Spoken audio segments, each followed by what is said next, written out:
जय श्री राम। मैं सोनिया कौशिक।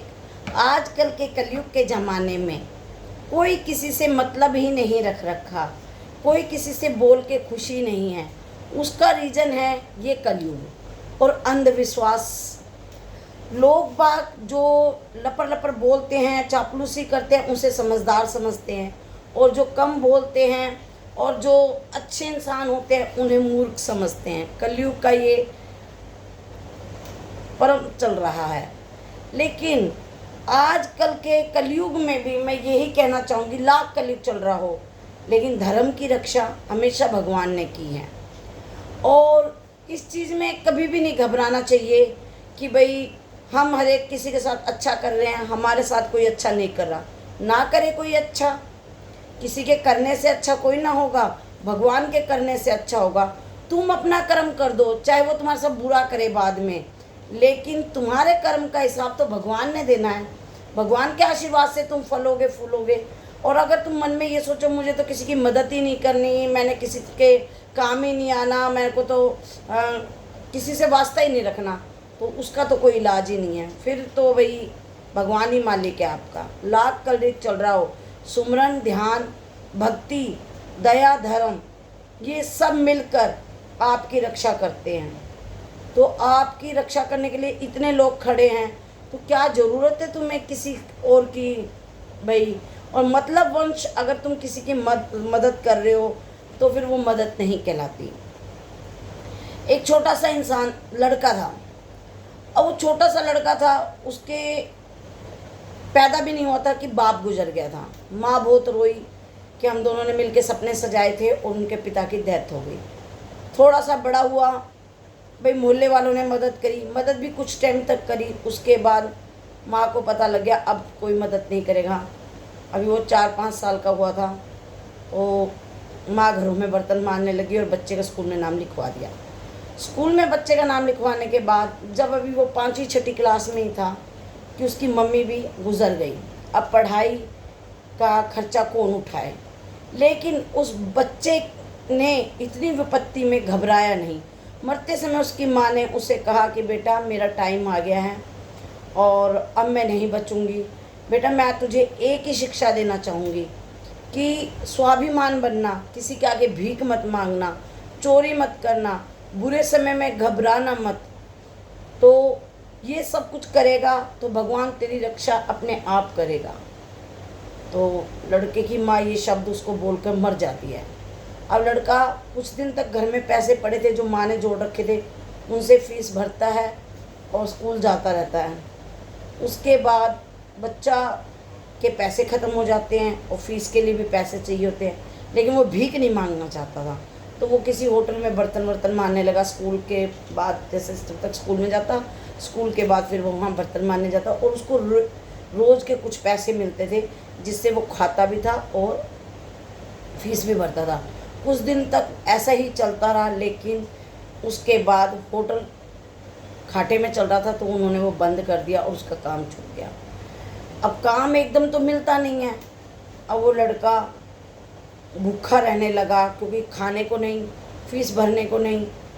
अब वो लड़का स्कूल से छुट्टी करने लगा, कहने लगा कि आज मैं सुबह से ही कोई जगह देखता हूँ जहाँ मुझे काम मिल जाए तो मैं स्कूल कल चला जाऊँगा, क्योंकि 3 दिन हो गए मुझे भूखा मरते। अब वो काम ढूंढने जाता है, चौथे दिन भी उसे काम नहीं मिलता। पानी पीकर बंदा कितने दिन सोएगा, तो उसे चक्कर आने लग जाते हैं। वो सोचता है कि मैं भीख मांग लूँ, तो कहता है नहीं भीख नहीं मांगूंगा। मम्मी ने कहा था अगर तुम भीख मांगोगे तो तुम कभी अपने स्वाभिमान को खो दोगे और तुम कभी भी तरक्की नहीं कर पाओगे। तो ऐसे करते करते वो काफ़ी देर तक सोचता है, तो उसे चक्कर आने लग जाता है। तो वो सोचता है कि चलो मैं भीख नहीं मांग सकता, कम से कम मैं मदद तो मांग सकता हूँ, किसी से मैं मदद मांगूँ और मैं उनके मदद के बदले कुछ कर दूँगा। तो वो बेचारा जाता है, 6ठी क्लास का बच्चा होता है, 10-11 साल का बच्चा होता है, और दरवाज़ा खड़खड़ाता है। वहाँ अंदर से एक लेडीज़ निकलती है, कहती है बेटा बोलो आपको कोई काम है, आपने दरवाज़ा खड़खड़ाया। बोले जी मैंने आपको दोपहर में तंग करा, मैं बड़ा क्षमा प्रार्थी हूँ। लेकिन वो रोटी ना बोल के कहता है मुझे बहुत प्यास लगी है। लेकिन माँ तो माएँ होती हैं, चाहे अपनी माँ हो चाहे पराई माँ हो, उस औरत ने देखा कि ये लड़का भूखा है, होंठ सूखे हुए हैं, पानी मांग रहा है। वो कहती है बेटा कुछ ठहरो। तो वो अंदर से एक गिलास दूध और लड्डू लेके आती है और एक प्लेट में 2 रोटी और सब्जी भी लेके आती है। कहती है बेटा ये तुम खा लो। तो कहता नहीं नहीं आंटी नहीं। कहता नहीं बेटा तुम खा लो, आप भूखे हो। तो वो उसको खाना और दूध वगैरह पिला देती है और खिला देती है। बाद में वो कहता है कि भाई मैं इसके बदले तुम्हारे लिए क्या काम कर सकता हूँ। कहते बेटा तुम कुछ काम मत करो। कहता नहीं नहीं मैंने आपसे मदद मांगी है, लेकिन मैं आपके लिए कुछ करना चाहता हूँ, मैंने आपका ही खाना खाया वो खाया। तो कहता है अगर तुम कुछ करना ही चाहते हो तो जीवन में अगर तुम्हारे पास कोई ऐसा मदद के लिए आए तो उसकी मदद करना। बच्चे को वो समझ गई ये क्या मदद करेगा, तो वो चला जाता है। और अगले ही दिन वो किसी की रिक्शा का काम पकड़ लेता है कि शाम को मैं रिक्शा चला लिया करूँगा। तो छोटे बच्चे सब कौन रिक्शा चलाता है, जल्दी से काम भी नहीं मिलता। लेकिन किसी न किसी तरह वो किसी एक दुकान पे लग जाता है। तो अपने वो स्कूल में जाने लगा, फीस भरने लगा। तो एक दिन उसी स्कूल में वो लेडीज़ अपने बेटे के साथ जाती है और देखती है कि अरे उसका बेटा भी इसी स्कूल में पढ़ता है। वो लड़का उसे पहचान लेता है, लड़का नमस्ते करता है और वो हो जाता है। तो क्लास अलग अलग थी। तो वो मैडम सर से पूछती है कि ये लड़का कौन है। कहते हैं इसके बचपन में माँ बाप मर गए थे, लेकिन लड़का स्वाभिमानी है, अपनी फ़ीस भरता है, कभी लेट भरता है। तो हम स्कूल वाले इस पर प्रेशर नहीं बनाते क्योंकि ये खुद जॉब करता है और खुद फीस भरता है, खुद खाता है, माँ बाप नहीं है। वो कहते हैं सर मैं इसकी मदद करना चाहती हूँ। कहते हैं वो मदद लेगा ही नहीं।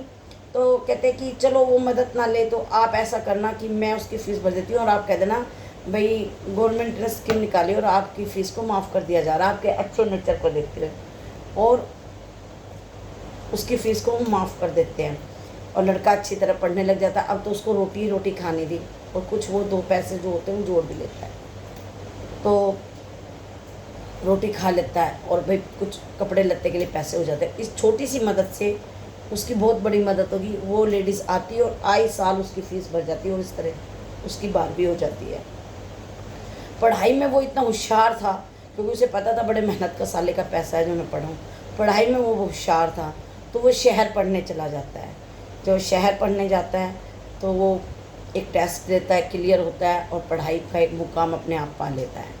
यहाँ पर जो उस लेडीज़ थी उसका बच्चा भी जवान होता है, बिजनेसमैन होता है, और उसकी माँ कुदरती बीमार पड़ जाती है। माँ इतनी बीमार पड़ जाती है, बुज़ुर्ग हो जाती है, दिखाने लेके जाते हैं तो पता लगता है उसको कैंसर है।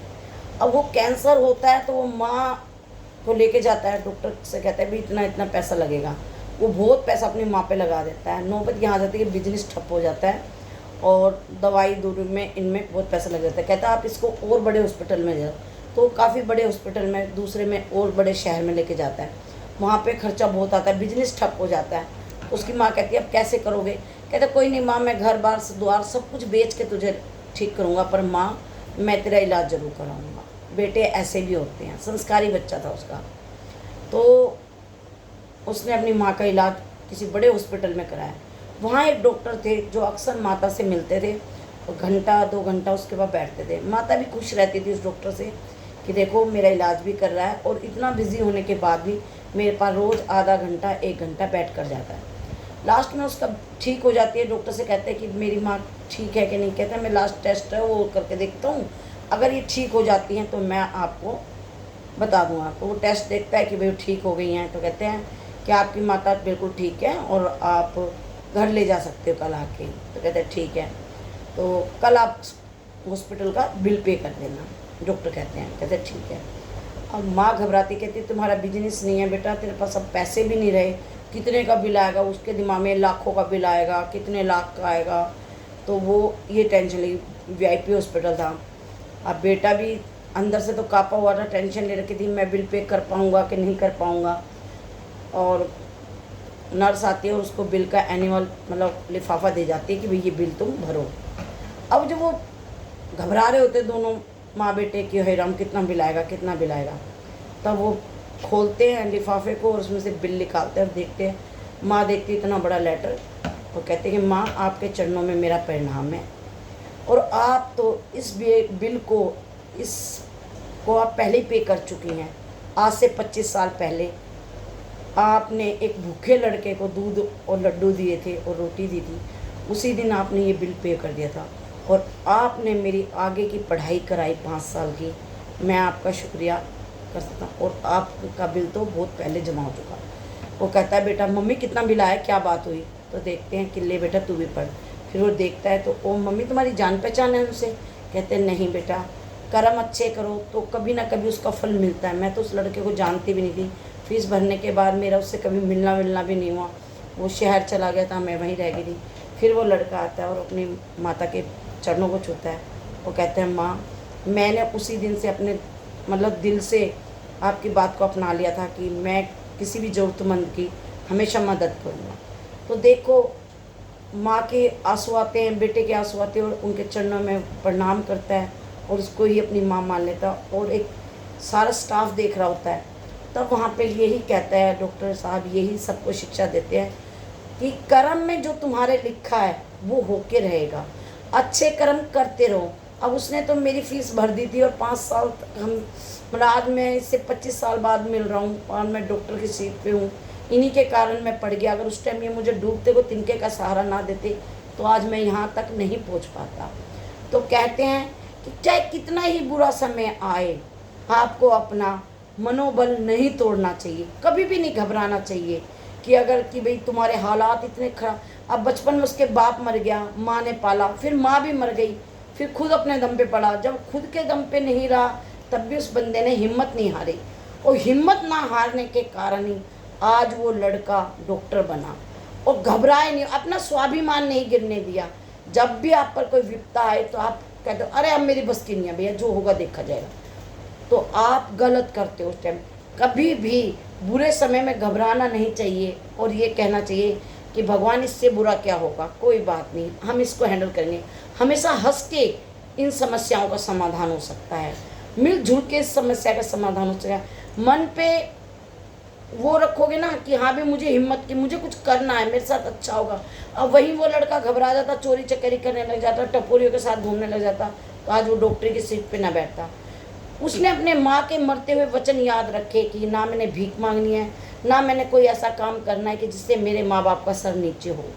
तो ये अपने दिमाग में गांठ बांधी जाती है। आजकल के बच्चे क्या हो गए हैं कि माँ बाप तो अच्छे हैं लेकिन बच्चे बुरे निकल रहे हैं। माँ बाप कोई नहीं चाहता मेरी औलाद खराब निकले, लेकिन क्या करें, बच्चे मानते हैं। बच्चों को माँ बाप संस्कार दे सकते हैं। अब संस्कार बच्चों ने अपने अंदर उतारने हैं नहीं उतारने, वो उनकी हेडिंग है। अच्छे बच्चे कामयाब होते हैं, बुरे बच्चों का फिर बुरा ही फ्यूचर होता है। लेकिन अगर माना तुम कहीं लड़खड़ा भी गए हो और कहीं कोई परिस्थिति ऐसी आ गई कि तुम अच्छा बनना चाहते थे, अच्छा बनते बनते आप ना जाने किन रीजन के कारण बुरे बन गए, तो उस टाइम घबराओ मत कि भाई मैं अब क्या करूं, मैं तो चारों तरफ अंधेरा दिख रहा है। लेकिन अंधेरे के अंदर अगर एक रोशनी दिख रही है ना, तो उससे अंधेरा दूर हो जाता है। तो उस रोशनी के सहारे चलो, तिनके को पकड़ो, तिनके का सहारा बहुत होता है। अगर तुम्हारे साथ कोई तिनका खड़ा है कि हाँ भाई मैं हूँ तुम्हारे साथ, तो तुम भी बदलने की कोशिश करो। और इस तरीके से आप अपने गरीबी के हालात को अमीरी में बदल सकते हो। हाँ, और अगर आपने अपने हालातों से हार मान ली कि नहीं भी मैं कुछ कर ही नहीं पाऊँगा, हिम्मत छोड़ दोगे, तो आप कभी भी कामयाब नहीं होगे। आपको क्या कहते हैं, डूबते को तिनका सहारा, क्या तुम्हें नाव भी दे देंगे तो वो नाव भी डुबो दोगे। आप खुद तो डूबोगे, डूबे पड़े, औरों को भी डुबो दोगे। तो अपने मन के अंदर दृढ़ निश्चय कीजिए कि ना मैं कोई गलत काम करूँगा, ना मैं किसी गलत काम को सपोर्ट करूँगा, और अपनी हिम्मत से 1 रुपया भी कमाऊँगा तो उसके 10 बनेंगे, क्योंकि उसमें भगवान का आशीर्वाद मिला होगा, तुम्हारी मेहनत का खून मिला होगा, उसके पसीना मिला होगा। आपको वो पैसे खर्चने में, गलत कामों में आपको तकलीफ होगी, तो आप मेहनत करना सीखिए और अपने बुरे टाइम को देखकर घबराएं ना, हिम्मत रखें। समझ लो आज अंधेरा, लेकिन चिराग की एक रोशनी भी अगर तुम्हें दिख रही है, उस चिराग की रोशनी को देखते देखते आप काम करिए। और 100% कहती हूँ, आपका समय फिर बदलेगा अगर आपने अपने अंदर अच्छे गुणों को बांध लिया और अच्छा संकल्प लिया और अच्छा इंसान बनने की सोची, स्वाभिमान बनने की सोची, तो आप ज़रूर कामयाब होंगे। मैं सोनिया कौशिक, आपको मेरा अपडेट कैसा लगा? अगर आपको मेरे विचार अच्छे लगे हैं तो प्लीज़ मेरे चैनल को लाइक करें, शेयर करें, कमेंट्स करें। मिलती हूँ आपसे अगले ब्लॉग में, और बेल आइकन के बटन को ज़रूर दबाएं कि मेरी जो भी वीडियो आए वो आपको ज़रूर मिले। इससे आपको नया मोटिवेशन मिलेगा।